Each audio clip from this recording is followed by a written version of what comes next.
And welcome back to Age of Empires 3 History. Today we're moving on to the castle. Okay?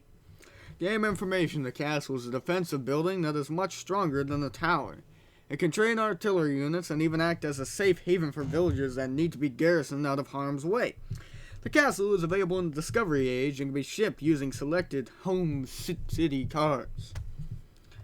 History. The fortification of towns had been in practice since ancient times, exhibited in high-walled cities of Rome and the palaces of Byzantium.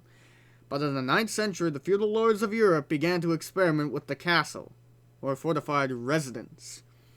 These began as an elevated patch of terrain surrounded by a primitive ditch. Throughout medieval times, as siege technology developed, and the threat of war constantly loomed, European rulers began to raise the walls of their fortresses higher and higher. Thicker walls were topped with towers and parapets. By the 13th century, castles had become highly sophisticated and the integral spine of any kingdom. First, a strategic location was chosen, such as a high cliff or a bend in a river. Then a moat was dug, restricting access to a narrow point that was often blocked by a retractable drawbridge. The keep, or innermost part of the castle, was protected by a series of walls that had to be breached in order to enter, defeat the survivors, and claim victory. The earliest Japanese castle was the Yamashiro, a deforested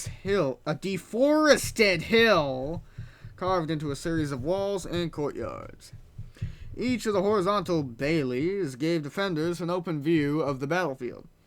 Because it had the same primarily defensive purpose as the European castle, the Yamashiro shared many of the same features, with its squat, angular walls surrounding ditches. Also, both structures housed barracks and training facilities for a standing army led by the elite warrior class, the samurai in the case of the Japanese. We'll be back next time with the cherry orchard. See you then.